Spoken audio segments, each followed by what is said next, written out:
আপনাদের সুশোভিত রঙ্গমঞ্চে আপনাদের নির্বাচিত, আপনাদের প্রযোজিত, আপনাদের আয়োজিত, আপনাদের নিয়োজিত, আপনাদের নিবেদিত, আপনাদের সম্পাদিত, আপনাদের পরিচালিত, আপনাদের মনোমতো, আপনাদের পছন্দ মতো, আপনাদের ইচ্ছা মতো, আপনাদের মনের মণিকোঠায় আবহমান কাল ধরে সঞ্চিত পালা দিয়েছে।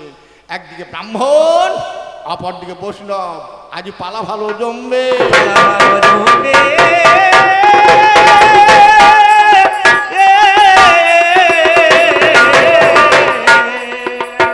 আজ আমার পাল্লাদার উঠে বলছে, আমার নাম মুকুল ভট্টাচার্য, আমি বামুনের ছেলে, আমাকে ব্রাহ্মণ দিয়েছে। বাবরে গরম কত!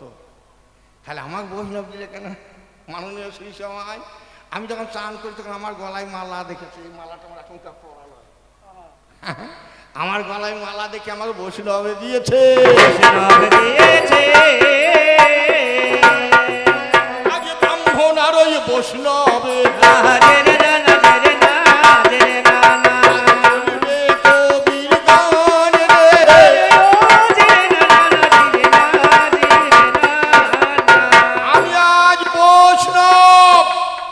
আমি আজ বৈষ্ণব। বিষ্ণু জানায়তি বৈষ্ণব। বিষ্ণুর স্বপ্রত্যয় করা হয় বৈষ্ণব। যেমন পাণ্ডুর স্বপ্রত্যয় করা হয় পাণ্ডব, তেমনি বিষ্ণুর স্বপ্রত্যয় করে হয় বৈষ্ণব। বৈষ্ণবের মধ্যে তিনটি অক্ষর আছে, একটা বৈকার, একটা স্নকার আর একটা বকার। বৈকারের গুণ কি জানো?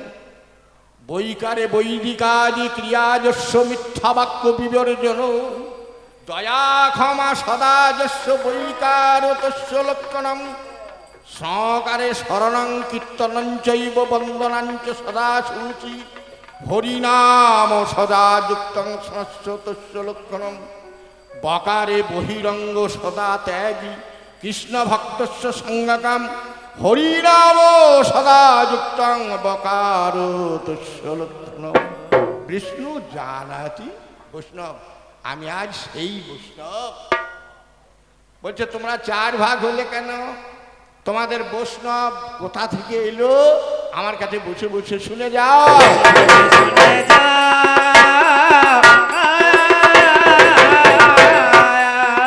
ওরে সদাশিবী শিরোমণি, বৈষ্ণবের শিরোমণি,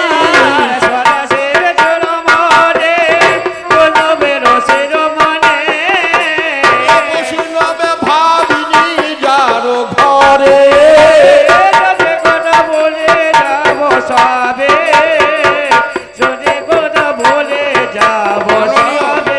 মাননীয় সুধী সমাজ, বৈষ্ণব কোথা থেকে এসছে আমার কাছে শুনে যান। সদাশিব শিরোমণি, বৈষ্ণবের শিরোমণি, বৈষ্ণব ভাবিনি যার ঘরে, শুনিলে পরম সুখ, বৈষ্ণব নারদ সুখ, আর কলিতে গৌরাঙ্গ অবতারে। বলি এই চারটেই বৈষ্ণব।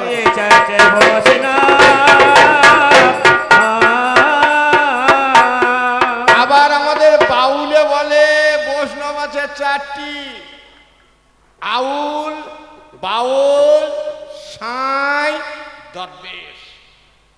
আবার গৌরাঙ্গ মহাপ্রভুর পর থেকে বৈষ্ণব চার প্রকারের ভাব হয়েছে। যারা বৈষ্ণব তারা জানেন বৈষ্ণব চার সম্প্রদায়ের বৈষ্ণব: নিত্যানন্দ পরিবার, গৌরাঙ্গ পরিবার, মাধ্যাচার্য পরিবার, নিম্বাদিত্য পরিবার। ওরে চার পরিবারের বৈষ্ণব।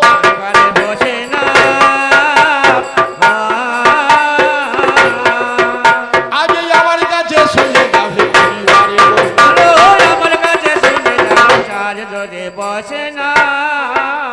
বৈষ্ণব হব বললে হওয়া যায় না, বৈষ্ণব হলে বৈষ্ণব সাজতে হয়। আমি মালা পরেছি, গলাতে মালা নিয়েছি, শুধু মালা পরলে হবে না, মালাকে শোধন করতে হয়।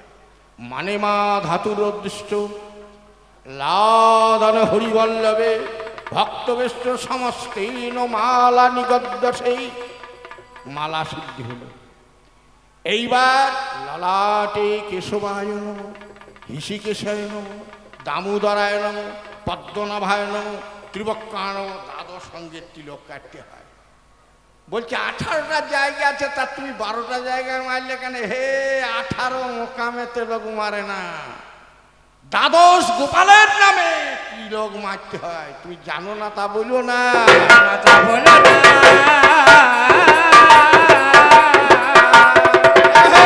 মোকাম আলাদা, তিলক আলাদা। মোকাম কাকে বলে?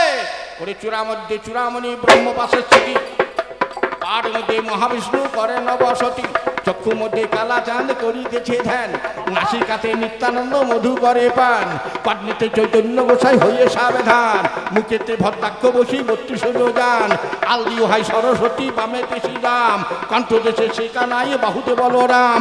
এই রূপে যত তুমি দেহের মধ্যে যাবে দেবতাদের আবার তুমি পাবে। তুমি কেবল বসে বসে শুনে যাও, বসে বসে শুনে যাও।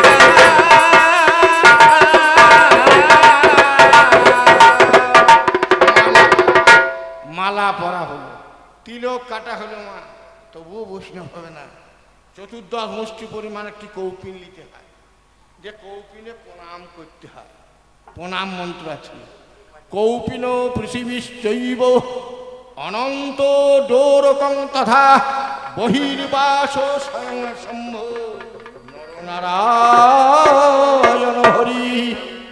এটা তো বৈষ্ণবের আসো, আপনারা তো ভুল বলছি না, ঠিক বলছি, ভুল সবাই। আজ আমার পাল্লাদার বলছে কপিন তো মারো কোন জায়গায়, কপিন কোন জায়গায় মারে? আপনাদের আপ ডাউন জমি আছে, উঁচু জমি আর নিচু জমি। আচ্ছা বাবা, উঁচু জমির জল যদি গোঙালে যদি জল বেরিয়ে যায়, উপর থেকে মারলে জল বন্ধ হবে না নিচে থেকে মারলে জল বন্ধ হবে? হ্যাঁ, নিচে থেকেও মারতে হবে, উপর থেকেও মারতে হবে। উপর থেকে নিচে, নিচে থেকে উপরে, দুদিকেই মারতে হবে, তবেই তোমার গোঙাল মারা হবে। বলছে কৌপিনে প্রণাম করছে কেন? কৌপিনে 9টা দেবতা, কৌপিন পড়ার সঙ্গে সঙ্গে 9টা দেবতা আমাকে আশীর্বাদ করে। ব্রহ্মা বিষ্ণু রুদ্রস্য সোম শুক্র গুরুস্তধা বাসুকি পপিনগ্নিশ্চ কৌপিনে চ নব দেবতা। এই 9টা দেবতা আমাকে জ্ঞান বুদ্ধি বিবেক সব যোগাবে, যার জন্য আমরা কবনি মারি। কেন? কপিন কি? রজকিনীর কচ্চা বইটা পড়িয়ে দেখো, আর এই বাবাজিরা সব জানে যে কপিন কোন কপিন পড়তে হয়। এই কাপড়ে কপিন নয়। চণ্ডীদাস রজকিনী বলেছেন নারীর পদ দুটি কপিনের বেড়া। এই তো কপিন তত্ত্ব জগতের। একটা নারীকে উলঙ্গ করে নিজে উলঙ্গ হয়ে নারীর পদ দুটিকে কোমরের বেড়া করতে হবে, দিয়ে ঘন্টার পর ঘন্টা বসে থাকতে হবে যেন কাম ভাব না দেখে। এইটাই হচ্ছে আসল কপিন।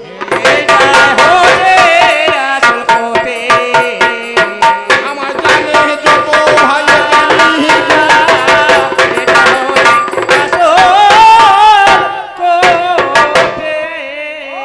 মালা হলো, কপিন হলো, এইবার চৈতন। বলছে তুমি টিকি রেখেছো কেন? টিকি রেখেছি, শুধু চৈতন রাখলে হবে না, চৈতনে গীত মারার মন্ত্র আছে। যা বৈষ্ণব তারা চৈতনে গীত মারে। নাম ব্রহ্মবাণী সহস্রাণী শিববাণী শতানি চ বিষ্ণুর নাম সহস্রেণ শিখাবন্ধম করমহম। গীত মারা হইল। গীত খুলবার সময় বলতে হয় ওং তিষ্ঠন্তু তিষ্ঠন্তু ত্রিচলালক্ষ্মী শিখামুক্তং করম। মাননীয় সুধী সমাজ, সত্যি কথা বলবেন, যারা ঘুষ খেয়ে বলবেন না। মিছে কথা বললে তার চোখ কানা হবে। আমরা কৌপিন করি, তোমরা করো না? বামুনরা কৌপিন পরে না? বামুনরা মালা নেয় না? বামুনরা তিলক কাটে না? বামুনরা চৈতন রাখে না? আমি আর চোখের সামনে আঙুল দিয়ে দেখাবো। আমাদের হচ্ছে তুলসী কাঠের মালা। তুলসী তুলসী তুলসী তুলসীকে না নিলে বৈষ্ণব হবে না। তুলসী রে চায়, তুলসী রে ব্রহ্মবস্তুকে। আপনারা জানেন আমাদের খাদ্য পরিপাক হয় 7 ভাগে 1 ভাগ রস, রস পরিপাক হয় 7 ভাগে 1 ভাগ রক্ত, রক্ত পরিপাক হয় 7 ভাগের 1 ভাগ হয় অস্থি, অস্থি পরিপাক হয় 7 ভাগের 1 ভাগ মদ্দা, মদ্দা পরিপাক হয় 7 ভাগের 1 ভাগ ওজধাতু, ওজধাতু পরিপাক হয় 7 ভাগের 1 ভাগ হয় পুরুষের বীর্য বস্তু। যা থাকে সহস্রারে, সেই সহস্রার থেকে নিচে নাভি পর্যন্ত নিয়ে এসো, তার বেশি নামায়ও না। দিয়ে তুলসী রে, তুলসী রে, একবার তুলসী রে, তুলসী রে, তুলসী রে, আর নেমো না দয়া করে, তুলসী রে, তুলসী রে। নারায়ণ দয়া করে, তুলসী রে, তুলসী রে। আপনারা তো হরিনামও শুনেছেন, কীর্তন গান শুনেছেন। কীর্তনের মূল গান কি বলে মা? এসো হে গৌর আঁচলে এসো, এসো হে আঁচলে এসো, এসো হে গৌর আঁচলে এসো, এসো হে গৌর আঁচলে এসো, আঁচলের মানিক আঁচলে বসো। এসো হে গৌর আঁচলে মাননীয় সুধী সমাজ, কবি গান গাইতে গেলে যেমন বুদ্ধির দরকার, কবি গান শুনতে গেলে সুপাদিকে বুদ্ধিমান হতে হবে। আচ্ছা, গৌরকে বলছে তুমি আমার আঁচল এসো। আমার আঁচল কোথা হয়? বুকে হয়? হ্যাঁ, বুকে হয় না, আঁচল হয় নাভির নিচে। ব্রহ্মবস্তুটিকে বলছে নাভি পর্যন্ত এসো, আর যেন নেমো না। যার জন্য বলে নাম নাম নাম, ব্রহ্মবস্তু নাম, যেন নাভির নিচে নামিস না।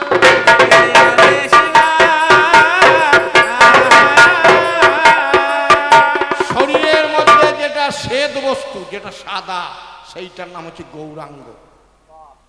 আধ্যাত্মবাদে বলছে শরীরের মধ্যে গৌরাঙ্গ হচ্ছে সাদা বস্তু, হচ্ছে পুরুষের বীর্য বস্তু। যে মূলাধার থেকে সহস্রার, সহস্রার থেকে মূলাধার যে নামা উঠো করতে পারে, সে নিত্য নতুন আনন্দ উপভোগ করে, সেই নিত্যানন্দ। ব্রহ্মবস্তুকে মূলাধার থেকে সহস্রার, সহস্রার থেকে মূলাধার যে উঠানামা করতে পারে, সেই নিত্যানন্দ।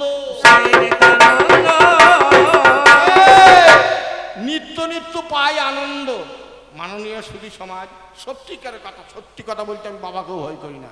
স্বামী স্ত্রীর মিলনকালে পুরুষের যখন ব্রহ্মবস্তু আসে, তখন পুরুষ বুঝতে পারে। ব্রহ্মবস্তু যখন স্খলন হয়ে যায়, তখন পুরুষের মন, স্পিরিট, ধৈর্য সব চলে যায়। ঠিক এখন মনে হয় হাসপাতাল থেকে আসছে। কেন? তোমার সব পূর্ণ বস্তু তুমি যা সঞ্চয় করে রেখেছ, পিতৃবস্তু তোমার চলে গেল, তোমার আর কিচ্ছু থাকলো না।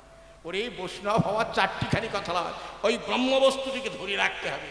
আর ব্রহ্মবস্তু ধরে রাখতে গেলে আপনারা জানেন, এই বাবাজিরা জানেন, এক জন্মে পাওয়া যায়, 3 জন্ম লাগিবে।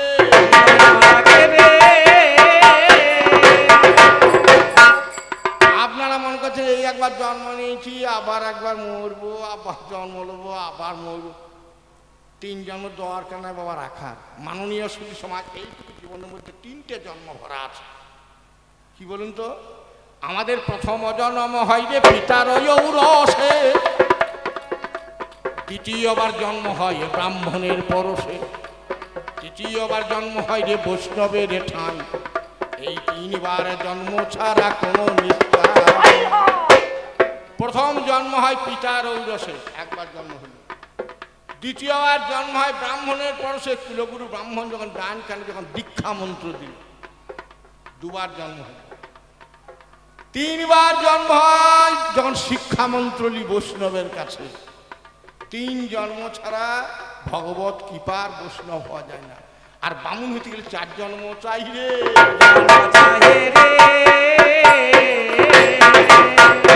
যাদের শিক্ষা দীক্ষা পর্ব হয়ে গেছে, তাদের 3টে করে বাবা, শিক্ষাগুরু, দীক্ষাগুরু আর পরম গুরু বাবা। আর এই বামুনদের 4টা বাবা, শিক্ষাগুরু, দীক্ষাগুরু, নিজের বাবা, আর একটা বাবা আছে, কে বলুন তো যারা বামুন? আমাদের মতো সূর্যের মুখ যদি বামুনরা না দেখে, সে বামুন হবে না। কথায় বলে জন্মেন যায়তে সূর্য, সংস্কারণ্যয় দ্বিজচ্যতে, বেদ পাঠে ভবেদি বিপ্র, ব্রহ্ম জানতি ব্রহ্ম। জন্ম হওয়া মাত্র সূর্য হয়, সংস্কার যখন তার পৈতে হয়, তখন সে সংস্কার নয় দ্বিজচ্যতে, দ্বিজ মানে 2 বার জন্ম হলো। বেদ বটে ভবেদ বিপ্র। ব্রহ্ম জানতি ব্রাহ্ম। এই ব্রহ্ম বস্তু কি, যে ব্রাহ্মণ জানতে পারে সেই তো প্রকৃত ব্রাহ্ম।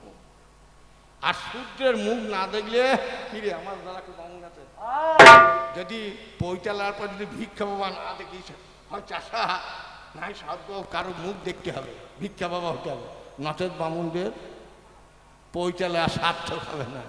তোমাদের বামুনদের আছে চারটিয়া বাবা। ব্রাহ্মণ, তুমি যখন ব্রাহ্মণ হয়েছ, তুমি আমাকে বলে দিও তোমাদেরকে পৈতার পর সূর্যের মুখ দেখতে হয় কেন? এক নাম্বার প্রশ্ন। 2 নাম্বার প্রশ্ন হচ্ছে ব্রাহ্মণ বানান করে একটা অক্ষর করে ভেঙে আমাকে বুঝিয়ে দিও। আমি যেমন বললাম বৈষ্ণব বৈদিক আদিকে আদেশ্য মিথ্যা বাক্য বিবর্জন দয়া ক্ষমা সদাদেশ্য বৈকারদস্য লক্ষণম স্নাকারে শরণং কীর্তনং জৈব বন্দনাঞ্চ সদা শুচি হরিনাম সদা যুক্তং শস্য লক্ষণ বকারে বহিরঙ্গ সদা ত্যাগী কৃষ্ণ ভক্ত সঙ্গকাম হরিনাম সদা যুক্তং শস্য। তুমি যে ব্রাহ্মণ হয়েছ, ব্রাহ্মণ ওই 3টে অক্ষরকে ভেঙে ভেঙে তুমি আমাকে বুঝিয়ে দিও বামুন কাকে বলে। আর বামুন নাই মা, যদি কোনো ব্রাহ্মণ আছেন যেন আমার কথায় রাগ করবেন না। এখন আর বামুন নাই মা। আগেকার দিনে বামুনের মুখ দিয়ে আগুন বেরিয়েত, আঁকা ধরা দিকে দেশলায় কাঠি লাগতো না, ফু দিলে মুখে আগুন লাগতো। কিন্তু এখনকার বামুনগুলো, এখনকার বামুন আর মুখে আগুন লাগে, এখনকার বামুনগুলো কপাল আগুন লেগেছে। কেন লাগবে না? গণেশের ধানে মনসা পুজো করছে। সত্যিকারের মা বলতে লজ্জা। আমাদের গায়ে পুরোহিত ঠাকুরকে আমি জিজ্ঞেস করলাম, ঠাকুরমশাই ওই মন্ত্রগুলো সংস্কৃত না বলে বাংলায় বলি তো? বলছি কেন রে? আমি বুঝতে পারছি না। আমাকে বলছি কোন তো বুঝতে পারছি না। আমরা ওম তদবিষ্ণু পরমপদ সদা পশ্যন্তি সুরহ দিব্যমাম চক্ষুরাতুম। বলছি বুঝতে পারছি না, গলায় মালা নিয়েছি, বুঝতে পারছি না। আর না না, তখন আমাকে বলছো ওম তদবিষ্ণু, মানে ওই তরল মাসটি, বামুন বলছি বাংলা করছি, ওই তরল মাসটি পরমপদ মানে পরের পাছায় সদা পশ্যন্তি, সবসময় পুছ করো, দ্বিবিভঙ্গ দ্বিধাবোধ করো না, চক্ষুর তোমার চোখ মুজে চালিয়ে দাও। যদি তা না হয় তাহলে আসল মানেটি বলে দিও।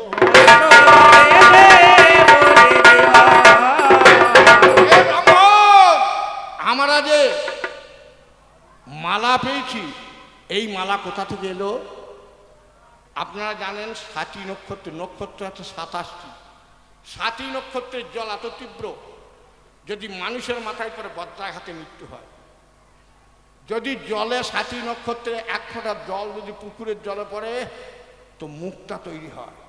সেই 7টি নক্ষত্রের জল সাগরে পড়েছিল, তাতে মুক্তার জন্ম হয়েছিল। নারায়ণ সেই মুক্তা নিয়ে একটি মালা তৈরি করে লক্ষ্মীর গলায় পরিয়ে দিয়েছিল।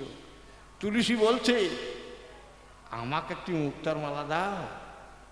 লক্ষ্মী বলছে এই মালা তো দেবো না, আর সে মুক্তাও নাই।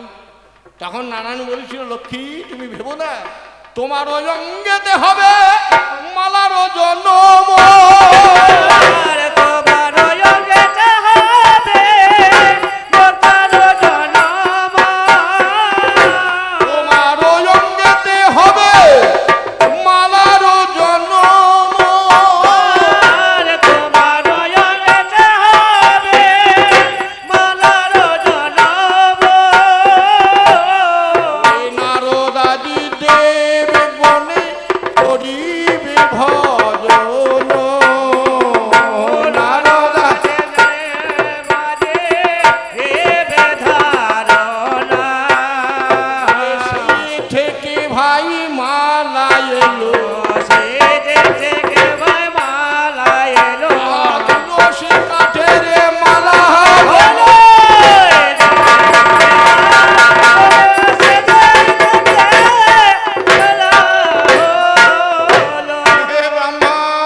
মালা পরে গোটা গোটা রুদ্রাক্ষ, ওই রুদ্রাক্ষের মালার কথা জন্ম হইল ভাই।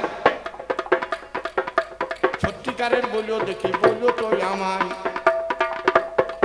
এই তুলসীর মালা শোধন করার মন্ত্র আছে। রুদ্রাক্ষী মালার শোধন মন্ত্র যদি বলতে তুমি পারো, তাহলে বৈষ্ণব বড় না ব্রাহ্মণ বড় আমার এ কথা ধরো, সত্যিকারের কথা যোগ্য শোনোই আমার ঠাই। আজ কি বলিব তোমার কাছে বলিয়ে জানাই, ওরে ভাবের কথা শুনে যাও, কথা শুনে যাও।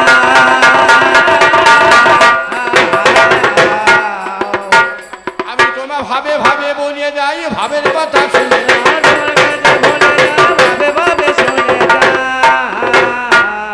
হে ব্রাহ্মণ, তোমার ওই পৈতা খানা কে বাহাদিল?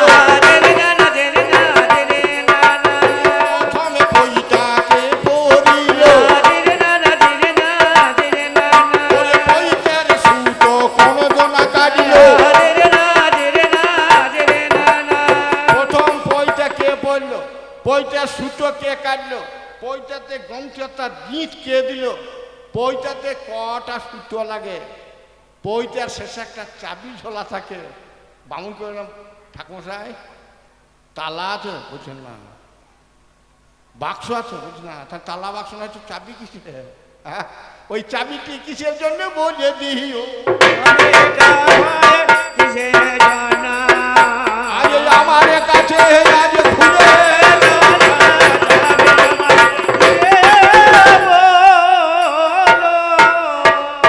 আমরা তিলক কেটেছি, দুদিকে দুটি খোল নিয়েছি, করতাল নিয়েছি, খোলকে নিয়ে খোলে প্রণাম করছি। মৃদঙ্গ ব্রহ্মরূপায় লাবণ্যং রসমাধুরী সহস্র গুণ সংযুক্তং মৃদঙ্গায়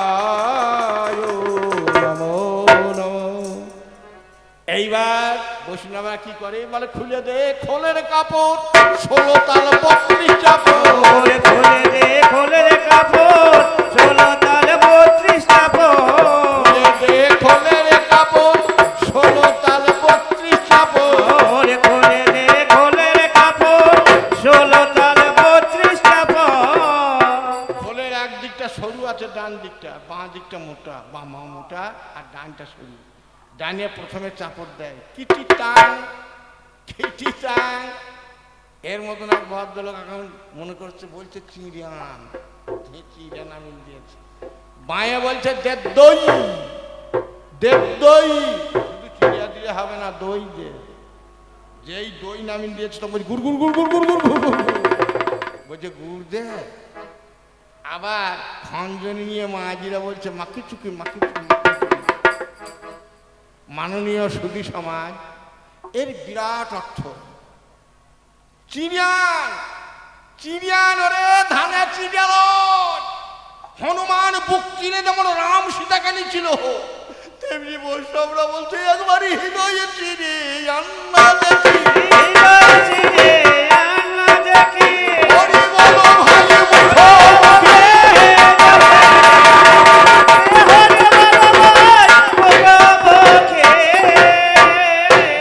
আমার হৃদয় মন্দির আলো করে যখন গোবিন্দ এসেছি, রাধা কৃষ্ণ যখন আলো করে বসেছি, তখন তার চরণে দই ঢালো রে, তার চরণে দই ঢালো রে, এ গুড় গুড় করছে, আখের গুড়লাই, গু শব্দে অন্ধকার, রু শব্দে আলো। অন্ধকার প্রতি আলো দেখায় তাকে বলে গুরুদেব। তাই খোলে বলছে, একবার গোবিন্দ যখন হৃদ মন্দির আলো করে এসছে, তখন গুরু বলে স্বীকার করো, গুরু বলে স্বীকার করো। গুরু যে সামান্য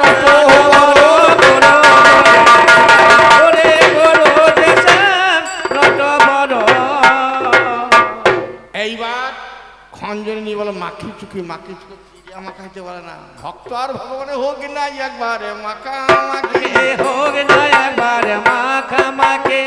মাননীয় সুধী সমাজ, বৈষ্ণবের বেস্তরে মালা তিলক চন্দন নিয়ে একটা ঝোলা কাঁধে করে নিয়ে আজ মুখে হরে কৃষ্ণ নাম বলতে বলতে আমি আজ ব্রাহ্মণের দুয়ারে এসেছি। হরে কৃষ্ণ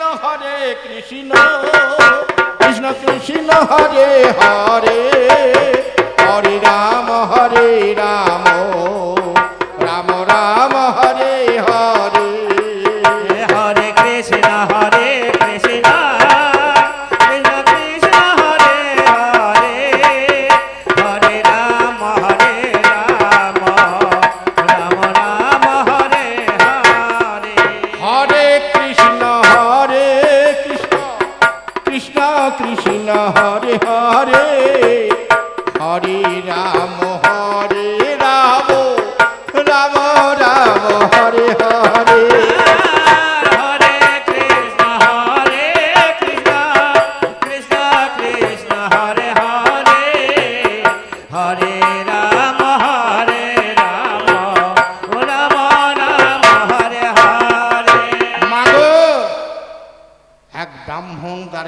গেছে। আমি তার কাছে এসে বললাম, দয়া করে কিছু ভিক্ষা দাও মা গো এখানে। কিছু ভিক্ষা আজ এখানে, কিছু ভিক্ষা আজ এখানে। ব্রাহ্মণ বলছে আমি ভিক্ষা দিতে পারবো না, কারণ এটা আমার বাড়ি নয়, আমি পরের বাড়িতে চাকরি করি। তুমি চাকরি করো? বলছি হ্যাঁ। তোমার তো গলাতে পইতে আছে, তুমি তো ব্রাহ্মণ। তো বলছি হ্যাঁ, ব্রাহ্মণ আছে 4 রকমের, একটা হচ্ছে কানে ফো, একটা হচ্ছে শাঁকে ফো, আর একটা আকাই ফো, আর একটা হচ্ছে ঘন্টাই ফু, ঘটিতে ফু। শাঁকে ফুকে দেয় যারা পুরোহিতগিরি করে, পুজো করে, শাঁকে ফু। কানে ফুকে দেয় যারা গুরু দীক্ষা দেয়। আকাই ফু যে ব্রাহ্মণ রান্না বান্না করে, ব্রাহ্মণ দ্বারা তারা আকাতে ফু দেয়। আর ঘটিতে ফু দিয়ে বাবা মা মজে করে যে ঘটি বাজায়, সে ঘটি বাজায় ব্রাহ্মণ। আমি তাই জিজ্ঞেস করলাম, ব্রাহ্মণ তুমি কোন ব্রাহ্মণ? বলছে আমি ওই আকাই ফু ব্রাহ্মণ, মানে আমি এই বাড়িতে রান্না করি। রান্না করে ও তুমি রান্না করো, তুমি ভিক্ষা দিতে পারবে না? বলছে না, তুমি যদি চারটি খাও তাহলে আমার রান্না আছে, আমি চারটি খেতে দিতে পারবো না, রান্নাঘর তো আমিই আছি। তা বলছি না, তুমি চারটি খাও। আমি বামুনের হাতে আমি খাবো না। আমি খাবো না। আমাকে বলছে বামুন হাতে চাইলে বা বামুন হাতে খাবে না? বলছে না, বামুনের হাতেই আমি খাবো না। বামুনের হাতে আমি খাবো না। কেন খাবো না? ব্রাহ্মণদের কোনো জাতের ঠিক নাই, ব্রাহ্মণদের কোনো বাবার ঠিক নাই, ওদের আহারের ঠিক নাই, বিহারের ঠিক নাই, ওদের খাবারের ঠিক নাই, ওদের রান্নারও ঠিক নাই। ব্রাহ্মণরা যে হাতে মা কালীর প্রসাদ মদ খায়, সেই হাতেই রান্না করে। এরা শাক্তের দল, ব্রাহ্মণরা প্রায় শাক্ত, আমিষ ভোজি। তাহলে তোমার ঘরে কিন্তু আমি খাবো না। চাল দিয়ে, হ্যাঁ চাল দেবো, চালিয়ে তো দোষ নাই, কিন্তু রান্না করলেই তোমার দোষ হবে। হ্যাঁ, তো তাহলে ব্রাহ্মণ, তাহলে ভিক্ষারি তুমি ফিরে যাবে? তা তুমি এই ভিক্ষা করে কি করো? চাল নেবে? আমি বললাম আমি সেই ভিখারি নই, আমি চালও নেবো না। টাকা পয়সা? বলছি টাকা পয়সা নেবো না। তুমি কি নেবে? বলছি আমি ভিক্ষা নেবো। অবাক। বলছি তাহলে আমার মালিককে ডাকি। মালিক উপর থেকে তাকিন দেখছে, দেখে বলছে আজ কে দাঁড়ালো আমার দ্বারেতে এসে, আজ ভিখারির বেশে দাঁড়ালো দাঁড়েতে এসে, ও ভিখারি বেশে দাঁড়ালো দাঁড়েতে এসে। বলছে ও বামুন ঠাকুর, কে দাঁড়াচ্ছে? বলছে আসুন নেমে দেখুন। তখন ভিখারি বলছে, মাগো কিছু ভিক্ষা দাও মা গো এখানে। কিছু ভিক্ষা আমার এখানে, কিছু ভিক্ষা আমার এখানে। মাগো আমার গুরু ভিক্ষা হবে মা আপন হৃদয়ে।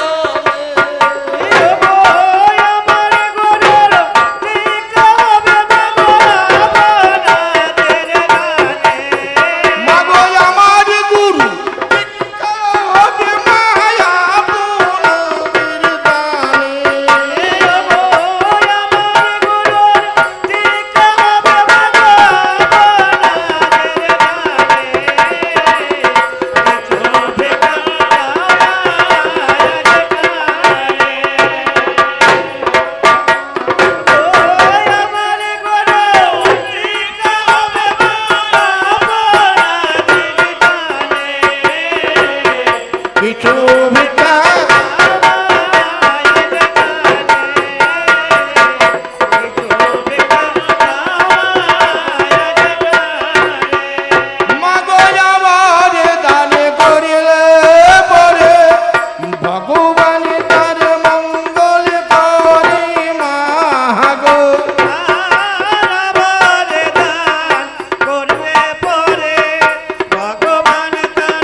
আজ দাঁড়েতে এসে আজ ভিখারির বেশে কে দাঁড়ালো উদারেতে এসে, ও এ ভিখারির বেশে। কে দাঁড়ালো উদারেতে এসে। বাড়ির যে কর্তা সে জড়িয়ে পায়ে ধরে আমাকে বলতে আমার মন প্রাণ শীতল হলো, মন প্রাণ শীতল হলো, ভিখারি মলয় বাতাসে কে দাঁড়ালো উদারেতে এসে, ও ভিখারির বেশে। কে দাঁড়ালো উদারেতে এসে। মাগো এহানো ভিখারির নাম কি? চাল নেবে না, ডাল নেবে না, ভাত খাবে না, সে ভিখারির নাম কি মা?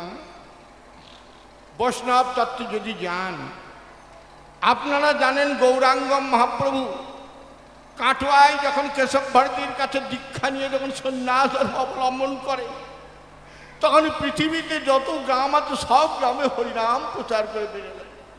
মালদহের রামকেরির মেলাতে যখন গেলেন, তখন যত হরিনাম করছে আর দুটো ছেলে অজস্রে কাঁদছে।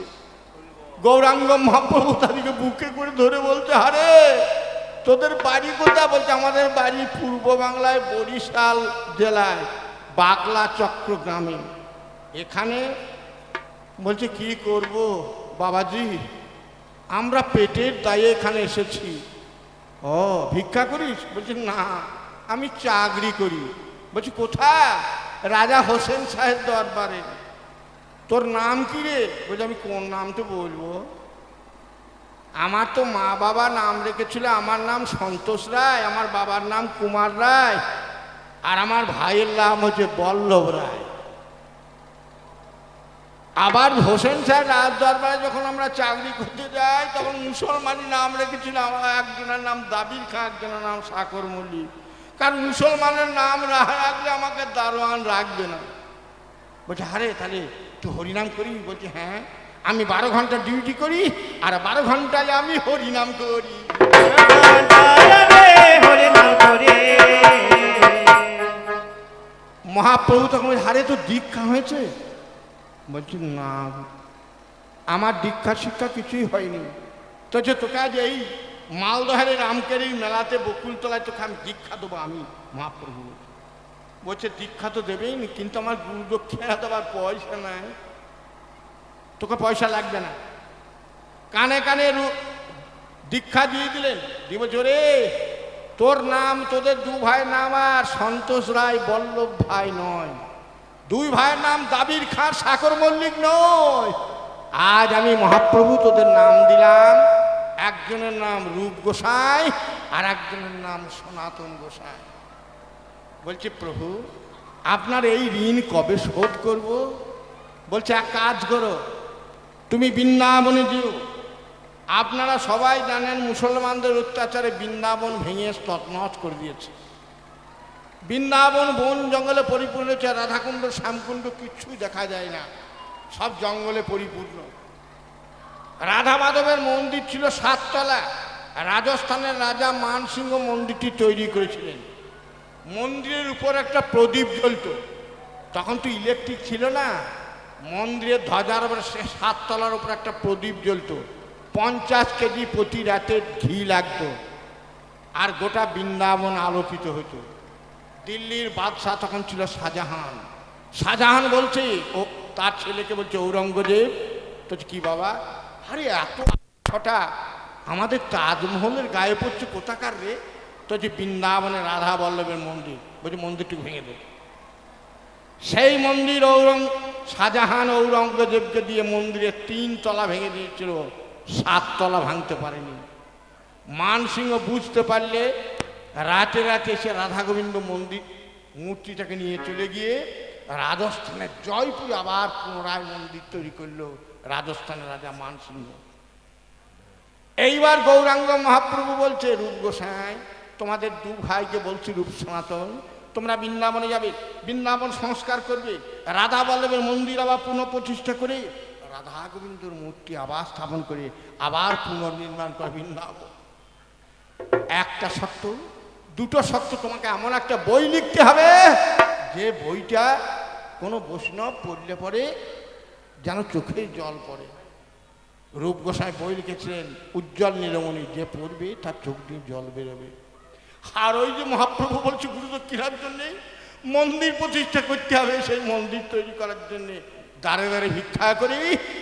এক ব্রাহ্মণ চলে আসছে, ব্রাহ্মণকে ভিক্ষা কাছে দেখে সেইখানে দাঁড়িয়েছে, সেটা হচ্ছে মীরাবাইয়ের দরজা। মীরাবাই এসে চরণে ধরে প্রণাম করেছিল রূপ গোসাইকে এবং গুরু বলে স্বীকার করেছিল। এইখানে একটা ভিক্ষা, আর এক ভিক্ষা ছিল মুর্শিদাবাদে গঙ্গা গোবিন্দ সিংহের নাতি প্রাণ গোবিন্দ সিংহের পুত্র কাঁদির লালা বাবু। ধোবার মেয়ে বলেছিল, বাবা গো বেলা যে বয়ে যায়, বাসনায় আগুন দাও। লালা বাবু প্রাণে বাজল, সত্যিই তো কামনা বাসনা ত্যাগ করে আমি বৃন্দাবন যাব। বৃন্দাবন গিয়ে কৃষ্ণদাস গোসাইকে বলছে, গুরুদেব আমাকে দীক্ষা দাও। তখন গুরুদেব বলছে, ওরে লালা, ভিক্ষা ছাড়া তোর দীক্ষা হবে না।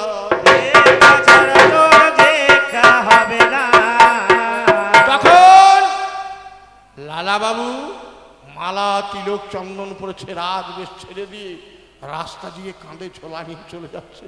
কেউ বুঝতে পারে না কাঁদির রাজা যাচ্ছে, তারে চেনা বিষম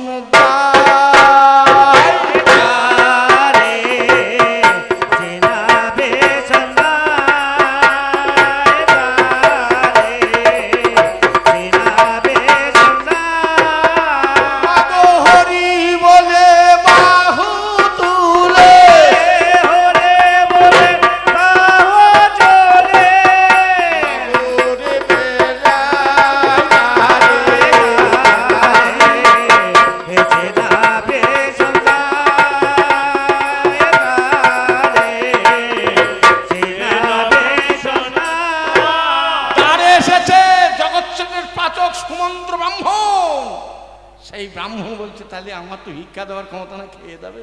বলছে, বামুন হাত আমি খাবো না, চাল নেবো না, ডাল নেবো না। জগৎ সেন নেমে এসে বলতে, হীরা মুক্তা রহর দিয়েছে। বলছে, হারে কাঁদির লালা।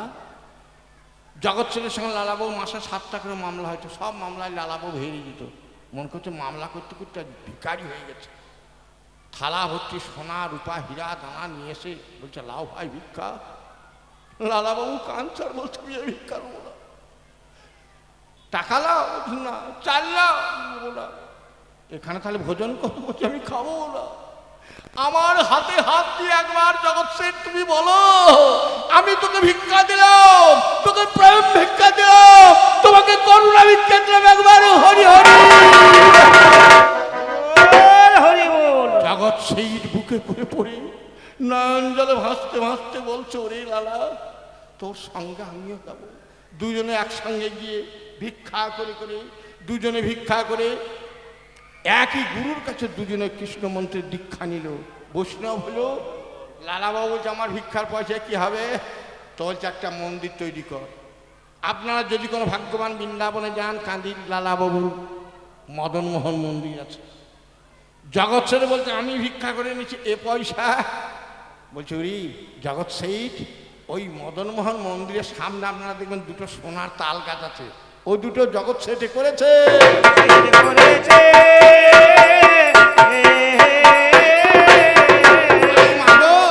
আমি আর বেশি বলিব না।